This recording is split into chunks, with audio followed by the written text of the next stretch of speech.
자, 반갑습니다. 두산 에너빌리티 주주 여러분들, 강만우입니다. 이번 시간에 두산 에너빌리티에 대한 기사들을 위주로 조금 다뤄보려고 가지고 왔고요.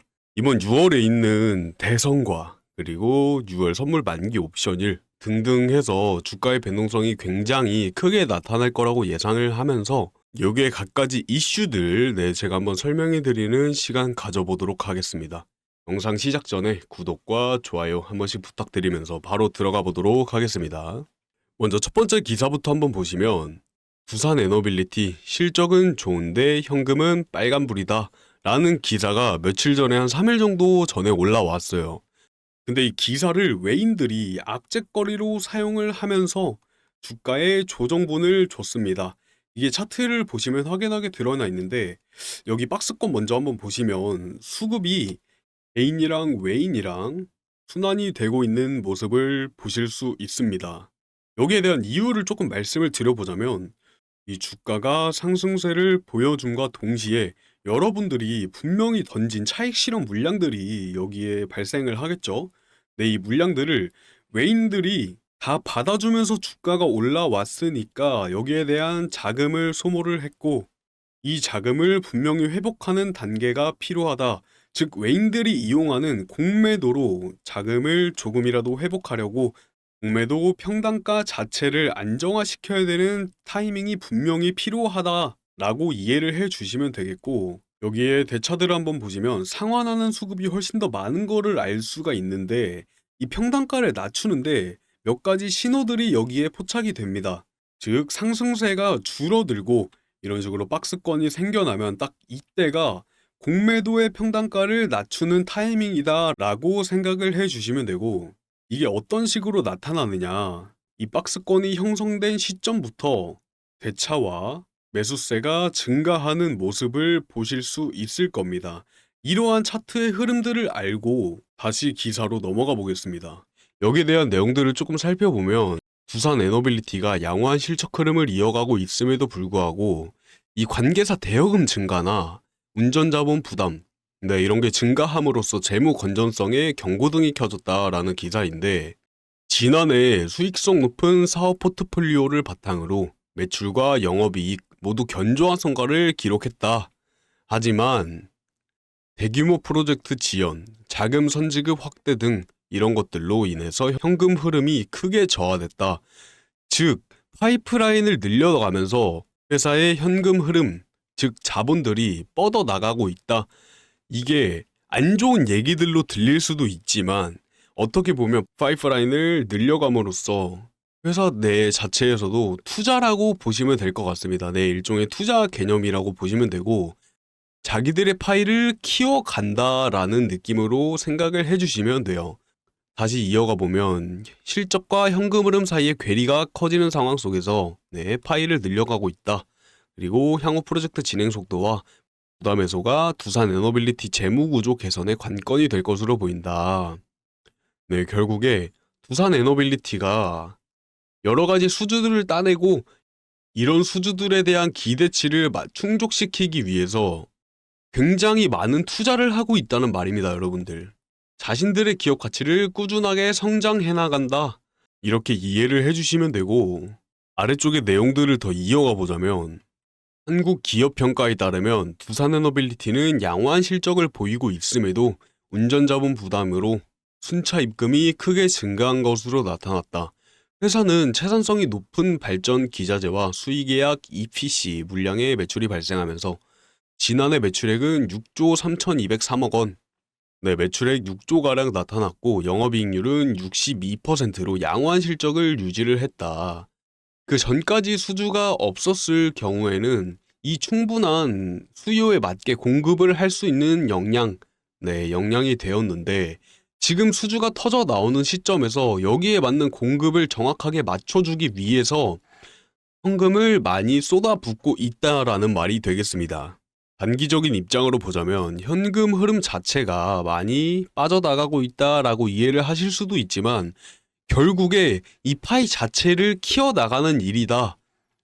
그래서 긍정적으로 평가를 해 주셨으면 합니다. 네, 회사의 기업 가치를 키워나가는 일이기 때문에 성장폭이 기하급수적으로 늘어날 것입니다. 그 아래 현금 흐름 지표를 보시면 분명하게 적자를 기록하고 있는 상황에서도 끊임없이 기업 가치를 키워나간다. 끊임없이 성장하는 모습을 보여주고 있다라는 것이고, 세계 시장으로 진출하기 위한 파운더리 자체를 키워나가고 있다라는 말이 되겠죠.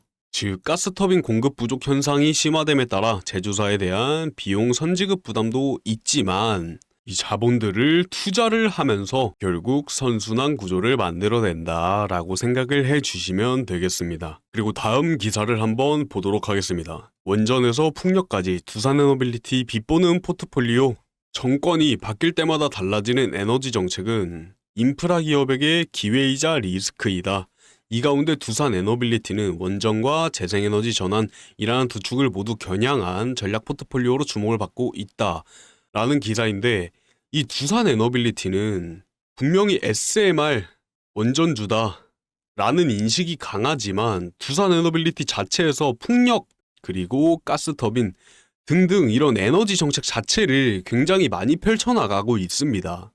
네, 이번에 가스터빈 수주도 굉장히 많이 따내고 있는 상황이고, 풍력에 대한 정책들도 많이 펼쳐나가고 사업의 파이프라인을 많이 이끌어내고 있는 단계다라고 보시면 되겠습니다.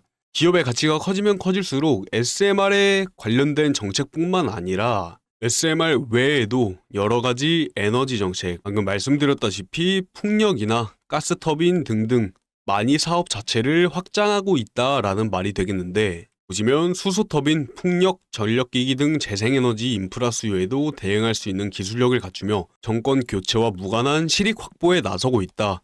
즉 이번에 대선인데 대선에서도 여러 후보들이 이 에너지 정책에 관한 내용들을 굉장히 많이 공약으로 내세우고 있는데, 이게 정권이 교체됨에 따라서 기업의 가치가 정해지는 게 아니라 이 기업의 가치는 이 두산에너빌리티 자체에서 정할 수 있다. 즉 선택권이 두산 자체에 있다라고 생각을 해주셔야겠죠. 왜냐면 정책에서 나오는 공약들 자체가 이 원전 쪽으로 갈 것이냐 아니면 친환경 에너지로 갈 것이냐, 이 부분에 대해서 굉장히 많은 관심을 받고 있는데, 이 주주 여러분들은 걱정을 하실 수도 있어요. 이게 원전으로 가냐, 원전으로 가면은 기업의 가치는 당연히 올라갈 것이고 친환경으로 갔을 때 혹시 떨어지지 않을까 하는 이런 걱정들은 접어두셔도 됩니다, 여러분들. 두산에너빌리티 기업이라는 자체는 이 국내 시장뿐만 아니라 해외, 즉 해외 시장 자체에서도 굉장하게 주목을 받고 있기 때문에 이런 총알 자체를 많이 마련을 해 놓음으로써 미리 대응을 하고 있다라고 보시면 되겠죠. 그래서 정권 교체에 따라 이 변동성이 나타날 수는 있지만 꾸준하게 기업의 가치가 확장이 되면서 결국엔 글로벌 시장 자체를 겨냥하고 있는 모습입니다. 이러한 두산에너빌리티의 정책 자체를 이해를 하고 계시다면 우리 주주 여러분들은 이 기대감을 충분하게 가지고 가셔도 된다라는 말을 드리고 싶습니다. 그리고 다음 기사를 한번 보겠습니다. 자, 두산에너빌리티 가스터빈 진출에 원전 수주까지 바쁘다 바빠. 전 기사에서도 말씀드렸다시피 이 풍력이나 가스터빈 자체에서도 파이프라인을 여러 가지로 늘려나가고 있다 라는 기사가 되겠고, 두산에너빌리티가 잘해온 원전 주기기와 새 무기라고 할 수 있는 가스터빈을 들고 전 세계를 상대로 무대 시장 확장이 한창이다. 사우디아라비아에서 복합발전소 기기 공급 계약을 잇따라 체결하며 글로벌 시장에서의 입지를 강화하고 있는 가운데 복합발전용 증기터빈 분야의 경쟁력을 기반으로 시장의 점유율 자체도 크게 높아진 상태로, 이를 기반으로 최근 글로벌 전력 수요 확대에 가스터빈이나 SMR 등 미래에너지 사업으로의 저변도 넓히는 모습이다. 이 글로벌 전력 수요라는 것 자체는 지금 발전하고 있는 AI 기술에 관한 내용이기도 합니다. 이 AI 데이터 센터가 요즘 증가함에 따라 이 AI 데이터 센터에 충분한 전력을 공급하기 위해 수요가 늘어난 만큼 공급도 확대가 되고 있다라고 생각을 해주시면 되겠고, 두산에너빌리티는 최근 사우디 동부에 위치한 가젤란2 확장 및 하자르 확장 복합발전소에 스팀 터빈과 발전기를 공급하는 계약을 체결했다. 두 발전소 모두 2900메가와트급 규모로 계약 금액은 3,400억 원이다. 이 계약금 자체는 거대한 규모는 아니지만 시장, 이 해외 글로벌 시장에서 자체의 이런 공급을 따냈다, 그리고 계약을 체결했다라는 게 중점적인 내용이 되겠고, 이 계약건에 관하여 실적을 보여주고 결과물로 증명을 한다면 기업의 긍정적인 사례들이 됨으로써 밑바닥을 탄탄하게 다져간다라는 과정이 되겠습니다. 그리고 사우디는 전력 수요 증가에 따라 신규 발전소 건설과를 확대하고 있다. 두산에너빌리티는 올해 들어서만 사우디 내에서 약 3조 6천억 원 규모의 수주 실적을 올렸다. 즉 계약을 따내고 실적을 증명했다. 이 부분에서 믿고 맡기는 두산이 되면서 3,400억에서 3조 6천억 가까이의 실적을 올리는 모습을 보여주고 있습니다. 그리고 전세계 복합발전용 초대형 스팀터빈 발주 물량의 점유율이 33.1%에 달하는 모습도 보여주고 있고, 올해 초에는 한국 남부발전과 미국 가스터빈 시장 공동 진출을 위한 업무 협약까지 체결하는 모습 보여주고 있습니다. 그리고 두산에너빌리티의 주사업 원자력 사업도 크게 주목을 받고 있는데, 최근 미국을 비롯한 주요 국가들이 에너지 안보 강화 차원에서 원전 확대 정책을 본격화하면서 관련 산업 전반에 대한 글로벌 수요가 높아지고 있어서다. 즉, 이 미국의 이 트럼프 대통령의 행정명령에 더불어서 예산이 확보가 된 만큼 해외 시장에서의 수요가 굉장히 높아지고 있습니다. 이 원전의 가치를 미리 알아본 트럼프 대통령이 행정명령을 발표를 했는데, 다른 에너지에 있는 예산들을 끌어모아서 원전의 모든 것을 투자를 하겠다라는 정책이었죠. 그러면서 업계 관계자는 이렇게 얘기했습니다. 원전 등 주기기를 제작할 수 있는 능력을 갖춘 회사가 세계적으로 많지는 않기 때문에 두산에너빌리티의 수혜가 기대된다. 두산에너빌리티처럼 기자재 공급과 더불어서 이 수주 자체, 즉 건설 자체를 할 수 있는 기업들이 많지가 않다. 그래서 세계적으로 시장 점유율 자체가 급격하게 올라가고 있다라는 말입니다. 그리고 두산에너빌리티는 국내외 대형 원전 주기기 제작 경험을 기반으로 차세대 원전 기술인 SMR, 즉 소형 원전이죠. 사업에도 역량을 집중하고 있다. 미국 뉴스케일 파워, 엑스에너지 등과 협력을 지속하며 테라파워도 있습니다. 북미 유럽 중심의 원전 재건 흐름에 참여할 수 있는 기반을 마련하고 있다. 기반 자체를 탄탄하게 다져가고 있는 모습이다가 되겠고, 두산에너빌리티는 한수원과 컨소시엄을 구성해 체코 두코바니 원전 5호기 건설에 공급사로 참여하고 있다. 발주 금액은 총 6조 원 규모로 해당 프로젝트는 유럽 내 신규 원전 수출의 교두보가 될 수 있는 사업이다. 그리고 중장기적으로 1조 3천억 원을 원자력 및 가스 분야에 투자할 계획이다.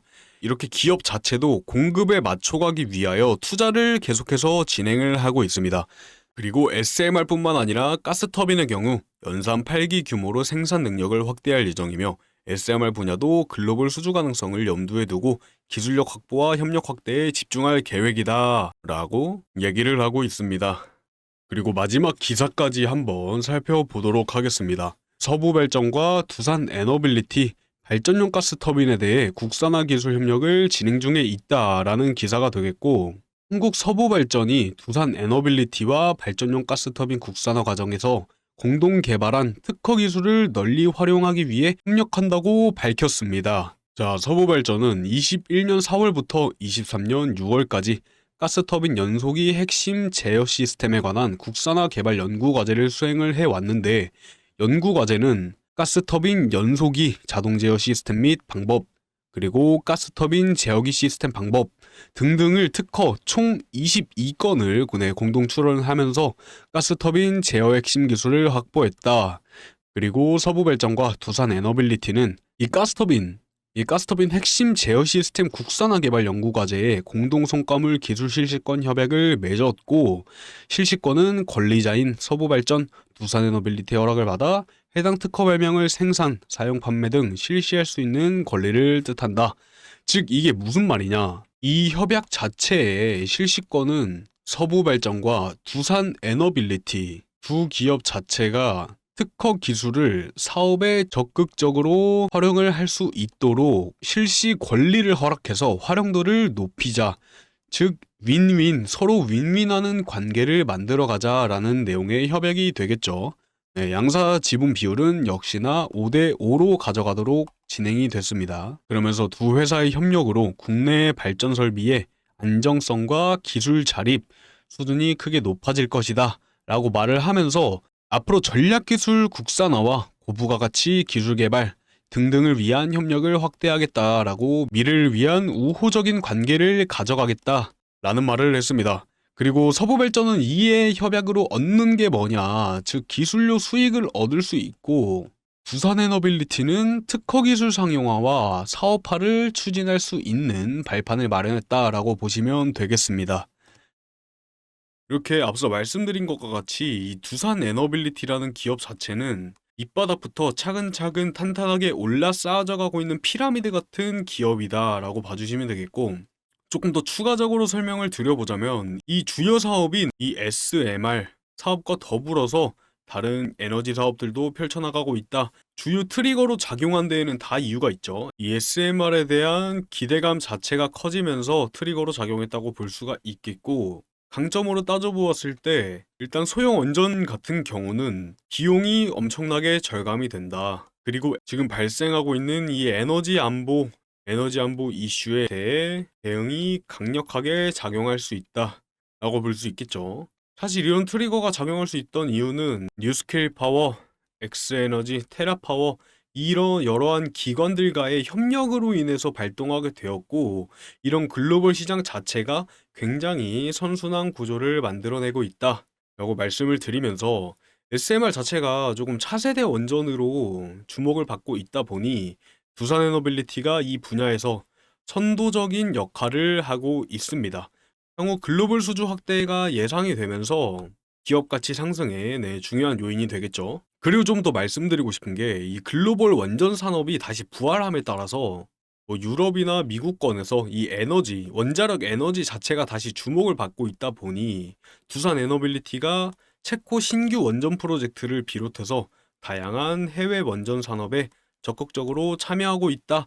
이것도 기업의 가치를 높이는 일들이 되겠습니다. 이 두산의 주요 원전 프로젝트를 조금 꼽아보자면 이 체코 두코바니의 원전 5호기의 건설 프로젝트에 참여를 하고, 미국 미국 웨스팅하우스와 협력해서 SMR 기자재를 공급을 했다. 즉 기자재면 기자재, 건설이면 건설 충실하게 해주고 있고, 물론 국내 정책 자체에 리스크는 존재합니다. 리스크의 가능성이 존재하지만 이 해외 원전 수주 확대 전략으로 이를 상쇄하고 있다고 봐도 무방하겠죠. 그리고 글로벌 원전 시장이 활성화되면서 이 두산 에너빌리티의 가치 자체도 상승을 하고 있습니다. 주요 수주 자체에서도 굉장히 빛을 발하고 있는데, 이 사우디 아까 말씀드렸다시피 이 사우디 가젤란2, 가젤란2에서 3,400억 원 규모의 계약을 체결을 했고, 이 스팀 터빈, SMR이 아닌 스팀 터빈에서도 점유율 33%가량 달성하는 기록을 보여주었습니다.